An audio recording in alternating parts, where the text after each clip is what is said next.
Deixa eu mudar de câmera aqui para te contar que agora a gente começa um debate, um painel bem interessante aqui na CNN. A gente sempre tem essa missão, né, de trazer um assunto, de ouvir diferentes defesas, né, trazer essa pluralidade de opinião para você em relação ao mesmo assunto. Tem um documento que foi revelado pelo deputado federal, o Kim Kataguiri. Aponta o seguinte, que o ministro da Justiça, Flávio Dino, teria sido alertado, de acordo com esse documento, Dino teria sido alertado pela Polícia Federal sobre os ataques do dia 8 de janeiro às sedes dos três poderes. Esse ofício aparece assinado pelo diretor-geral da PF, o Andrei Rodrigues, no dia anterior aos atos antidemocráticos, ou seja, no dia 7 de janeiro. O próprio deputado Kim Kataguiri apresentou então uma denúncia contra Flávio Dino por ato de improbidade administrativa e crime de responsabilidade. Dito tudo isso, para que a gente possa discutir a origem desse documento e também sobre as medidas do governo quanto à investigação aos ataques em Brasília, nós convidamos para o nosso painel de hoje justamente o deputado federal Kim Kataguiri, do União Brasil, de São Paulo, e também o deputado federal Zé Neto, do PT da Bahia. Deputados, obrigada, pela gentileza. Sabadão, dia de descanso para muita gente, mas estão aí os parlamentares mostrando que também é dia de muito trabalho, né, de defesa de ideias.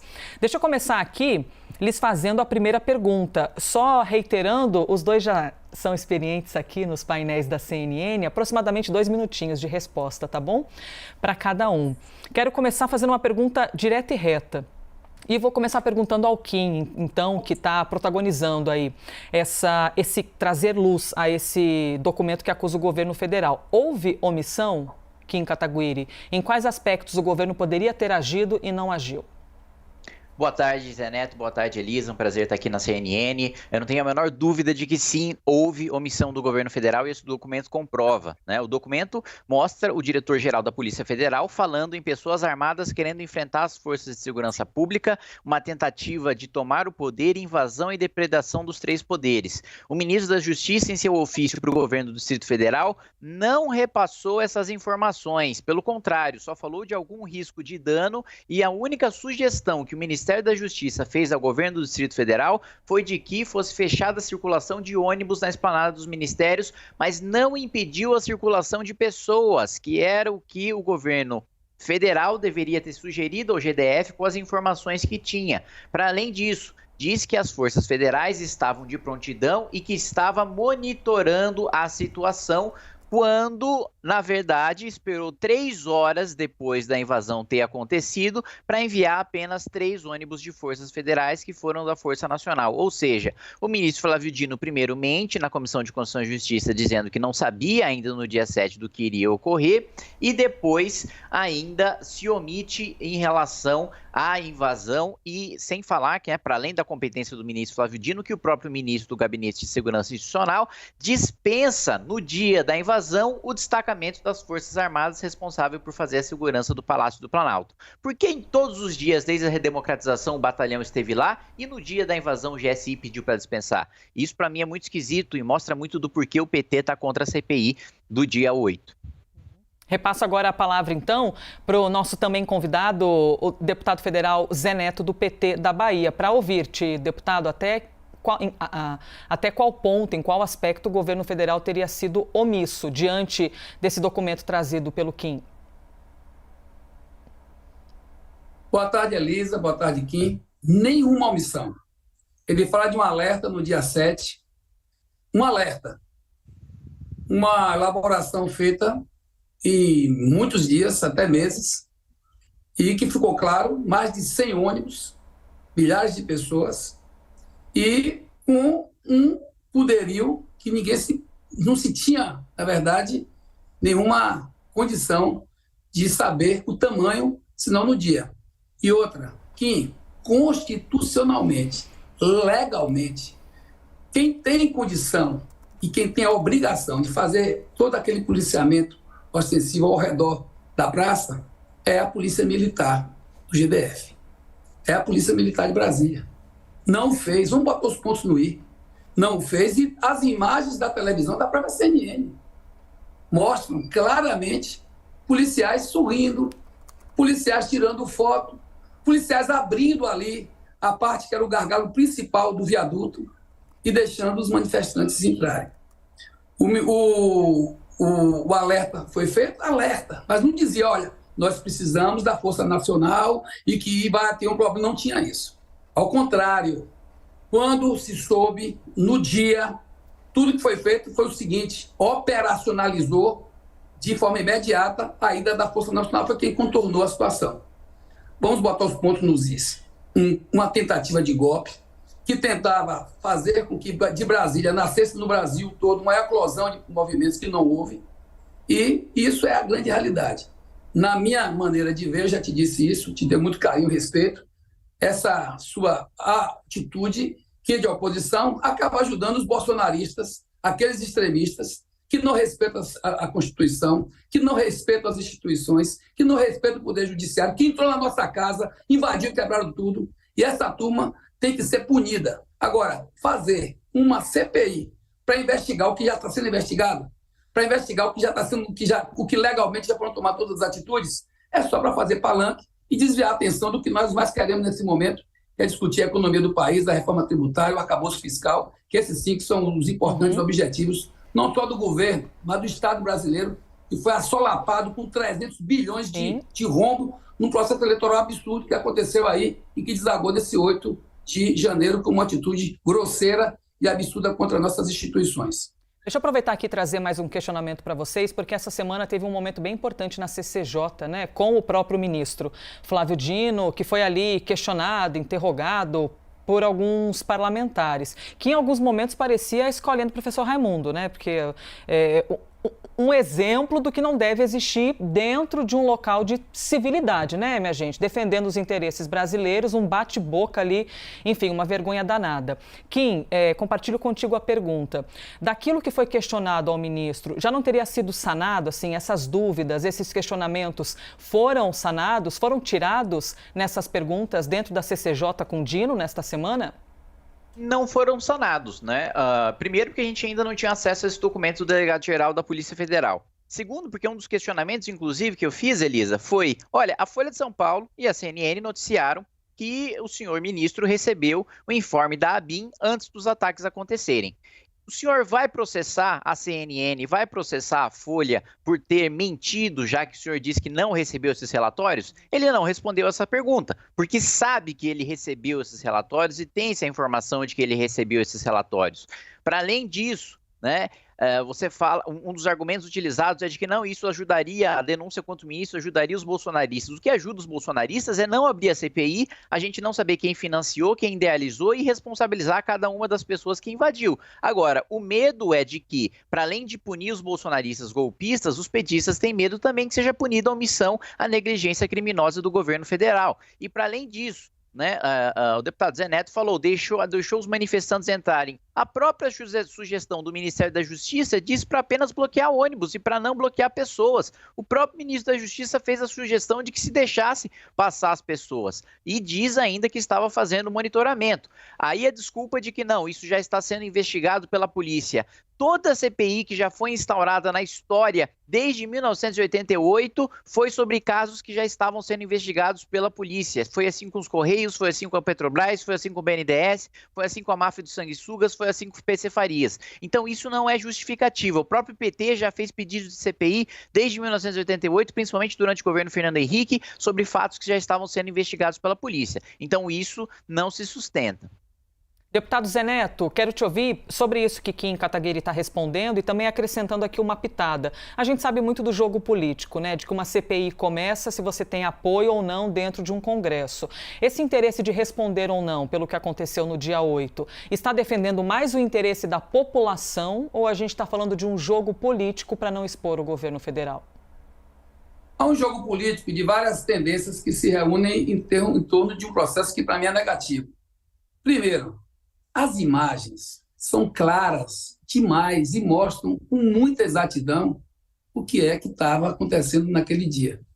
Todo mundo viu, ele viu também.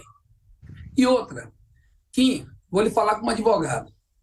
Você não pode ser alertado e não convocado, porque não houve nenhuma convocação da Força Nacional e nem se disse, olha, nós precisamos que o governo federal, que a Polícia Federal, que aliás a Polícia Federal não faz o ostensivo, quem faz é a Polícia Militar, para colaborar num processo de enfrentamento. Ao contrário,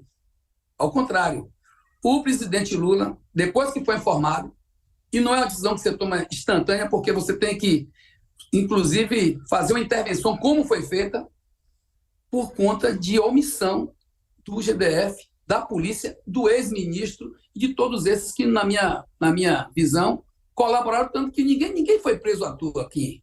Vamos botar o ponto nível, vamos respeitar as nossas instituições, vamos respeitar a Polícia Federal, vamos respeitar o Judiciário, vamos respeitar o poder instituído, vamos respeitar o devido processo legal. Todos que foram presos atenderam ao devido processo legal. As imagens são claras. Ou você quer me dizer que aquelas imagens não são claras?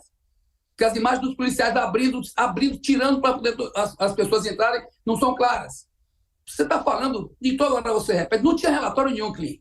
Que tinha um ofício falando alguma coisa, como que diz, fiquem de alerta, mas a gente está aqui segurando a onda. Não tinha onda nenhuma segurada. A Polícia Militar houve sim omissão e não houve comando. Inclusive, você sabe que teve alguns comandantes que também agora estão respondendo, que não só se omitiram, como agiram de forma incorreta no que diz respeito ao planejamento que estava sendo feito. Não sei se você atentou, quando o Dino esteve lá conosco, o nosso ministro, que com muita competência, com muito equilíbrio, com muita maturidade, com muita responsabilidade, ele que tem uma vida muito digna, que foi parlamentar, que conhece o parlamento, deu uma aula, deu um show. E ele disse, olha, tem um planejamento, a gente tem que esperar que o planejamento da polícia seja cumprido. Não foi cumprido o planejamento. Agora, claro, você está com uma intenção, que eu acho que você não está defendendo um golpe, eu te conheço. Agora, sim, me desculpe, vocês estão querendo fazer espuma. Espuma, palanque e, de forma, me desculpe, totalmente desfocada do que o Brasil precisa agora. O Brasil precisa de você, sim, da sua inteligência, para a gente montar, sabe o quê? Um processo onde a gente deságua em uma reforma tributária, que é o que a gente quer. Agora vem o arcabouço fiscal, o governo está disposto a conversar com o Congresso, com a Câmara, com o Senado. Nós não podemos deixar a economia, esse ano, desandar. E é isso que a gente quer, trabalhar nesse sentido. Desculpe lhe chamar, deselegância de ficar aqui lhe chamando, mas só porque o cronômetro me mostra que nós já passamos um pouquinho aqui dos 2 minutos de resposta. Deixa eu acrescentar aqui mais uma questão, até porque foi uma semana muito importante com o retorno de Jair Bolsonaro, né, que pisou em solo brasileiro pela primeira vez como ex-presidente da República e compreendendo esse novo cenário.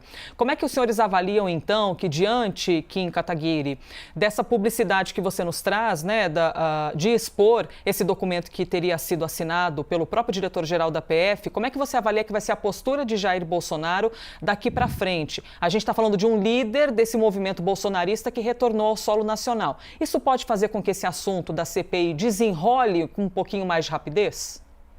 Primeiro que o presidente Rodrigo Pacheco já disse que vai ler a CPI no dia 11. Então vai ter a CPMI, independentemente dos petistas, até tem-se notícia, e eu mesmo escutei de colegas parlamentares, de que o PT ofereceu mais de 30 milhões de reais em emendas parlamentares para o sujeito retirar a assinatura da CPI. Eu acho engraçado o deputado Zé Neto falar, que eu respeito, mas o deputado Zé Neto falar em espuma, porque foram os próprios petistas que apresentaram os primeiros pedidos de CPI, que assinaram os primeiros pedidos de CPI apresentados também pelo PSOL, pelo PCdoB, por outros partidos de esquerda. E depois voltaram atrás quando veio uma ordem muito esquisita do Lula dizendo que não queria CPI. Mas foram as próprias esquerdas que levantaram o tema da CPI em primeiro lugar. Então, primeiro, vai ter CPMI. Em relação ao presidente Jair Bolsonaro, ele não vai ser líder de nada, né? Quase 100 dias de governo, ele está pousando agora, e aí a primeira frase que ele diz quando pousa no Brasil é: não vou liderar a oposição. Ou seja, o mais absoluto covarde, sabe que não tem nenhuma condição de liderar a oposição nenhuma, mesmo porque foi derrotado nas urnas.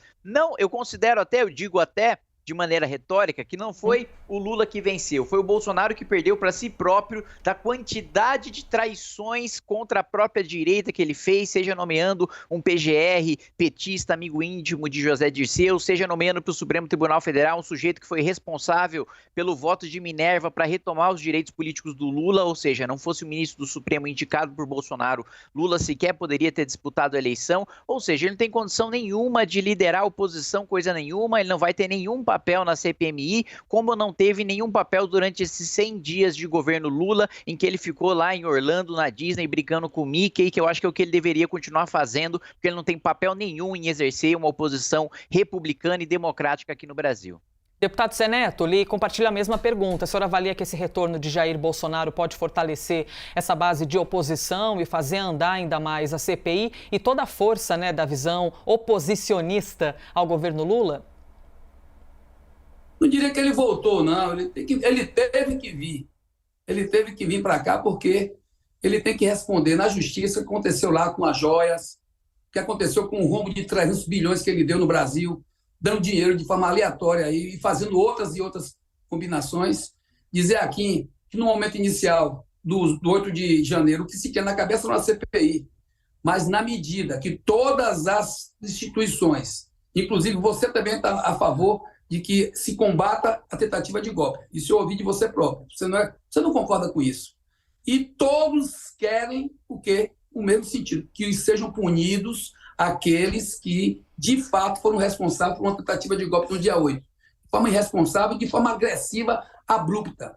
Pois bem, se todas as instituições estão funcionando, se é uma sintonia dos três poderes, se todos estão trabalhando de forma sintônica, com transparência, com imagens, com documentos, com tudo que você tem que fazer. Daí, você ter uma mudança de comportamento por interesse político para prejudicar o ambiente de debate que nós estamos fazendo na casa, tentando construir um caminho de realmente buscar, como eu já disse, vou repetir, insisto nisso, de buscar resolver os problemas mais graves do país agora, que são de ordem econômica, que são de ordem social, que são de ordem a estabelecer um caminho para que a gente possa ter uma reforma tributária de Estado e a gente possa ter um arcabouço fiscal para reformular nossa caminhada para que a gente chegue no fim do ano com o Brasil podendo voltar a crescer, voltar a gerar mais emprego e renda e voltar a ter uns juros mais adequados. Tudo isso depende de quê? De um ambiente político saudável, maduro e responsável. Então, você coloca essas coisas, eu estou te dizendo que ele não lidera nada,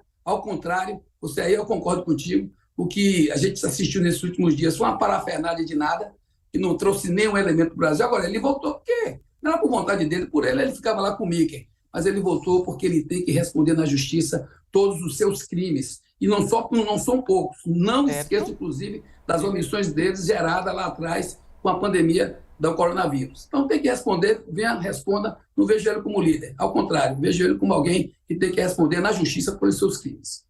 O senhor citou aí o novo pacote de regras fiscais, que inclusive só vai adiante se vocês aceitarem, né? Vocês, parlamentares, deputados federais, senadores também, que vão ter muito trabalho daqui para frente quando receberem todo esse documento para ver se desenrola de fato esse assunto com o nosso dinheiro público. Deixa eu agradecer aqui a gentileza da entrevista, deputado federal Kim Kataguiri, que eu chamei Kataguiri, já comecei perdendo a sua amizade, mas Kim Kataguiri, do União Brasil de São Paulo, deputado, obrigada mesmo, e o deputado federal Zé Neto, do PT da Bahia. Obrigada pela gentileza da entrevista, viu? Bom sábado.